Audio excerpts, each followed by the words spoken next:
Number one, put God first. Put God first in everything you do. Everything that you think you see in me, everything that I've accomplished, everything that you think I have, and I have a few things, everything that I have is by the grace of God. Understand that. It's a gift.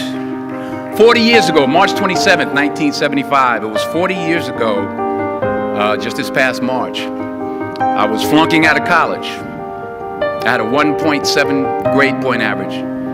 I hope none of you can relate. I had a 1.7 grade point average. I was sitting in my mother's beauty shop. They still call it beauty shops now? What they call it now? Yeah, I was sitting in the beauty parlor. I was sitting in my mother's beauty parlor, and I'm looking in the mirror, and I see behind me this woman under the dryer. And every time I looked up, she was looking at me, just looking me in the eye. And I didn't know who she was, and I said, she said, somebody give me a pen, give me a pencil, I have a prophecy. March 27, 1975, she said, boy, you are gonna travel the world and speak to millions of people. Now mind you, I was flunked out of college. I'm thinking about joining the army. I didn't know what I was gonna do, and she's telling me I'm gonna travel the world and speak to millions of people. Well, I have traveled the world, and I have spoke to millions of people. But that's not the most important thing, the success that I had. The most important thing is that what she taught me and what she told me that day has stayed with me since. I've been protected, I've been directed, I've been corrected. I've kept God in my life, and it's kept me humble. I didn't always stick with him, but he always stuck with me. So stick with him in everything you do. If you think you want to do what you think I've done, then do what I've done and stick with God. Number two, fail big. That's right. Fail big. Today is the beginning of the rest of your life, and it can be very frightening. It's a new world out there. It's a mean world out there, and you only live once. So do what you feel passionate about. Take chances professionally. Don't be afraid to fail. There's an old IQ test, was 9 dots, and you had to draw 5 lines with a pencil within these 9 dots without lifting the pencil. The only way to do it was to go outside the box. So don't be afraid to go outside the box. Don't be afraid to think outside the box. Don't be afraid to fail big, to dream big. But remember, dreams without goals are just dreams, and they ultimately fuel disappointment. So have dreams, but have goals. Life goals, yearly goals, monthly goals, daily goals. I try to give myself a goal every day. Sometimes it's just to not curse somebody out. Simple goals, but have goals.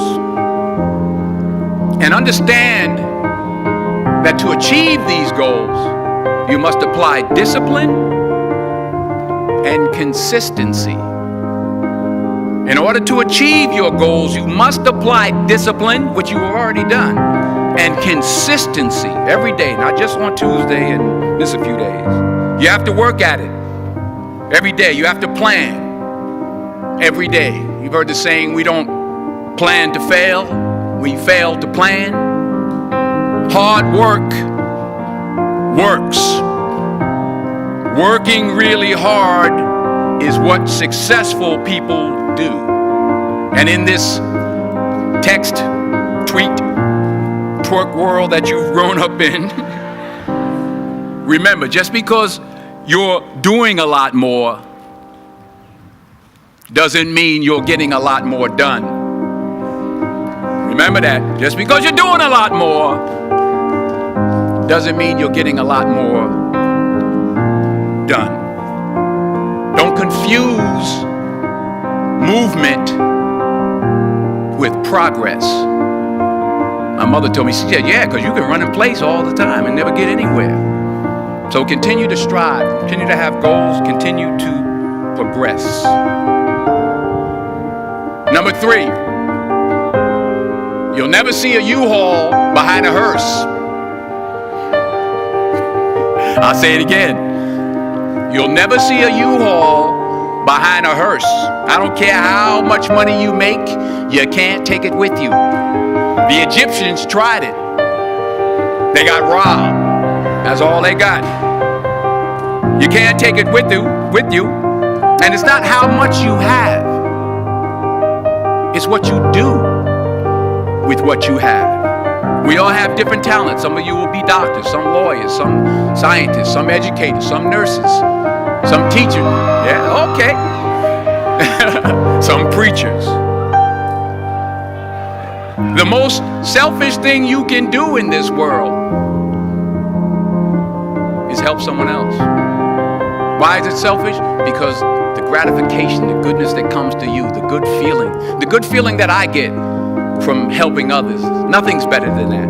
Well, one or two things, but nothing's better than that. Not jewelry, not big house I have, not the cars, but it's the joy. That's where the joy is, in helping others. That's where the success is, in helping others. Finally, I pray that you put your slippers way under the bed tonight, so that when you wake up in the morning, you have to get on your knees to reach them. And while you're down there, say thank you for grace. Thank you for mercy. Thank you for understanding. Thank you for wisdom. Thank you for parents. Thank you for love. Thank you for kindness. Thank you for humility. Thank you for peace. Thank you for prosperity. Say thank you in advance for what's already yours. That's how I live my life. That's why I am. One of the reasons why I am today. And anything you want good, you can have. So claim it. Work hard to get it. When you get it, reach back. Pull someone else up. Each one, teach one. Don't just aspire to make a living. Aspire to make a difference.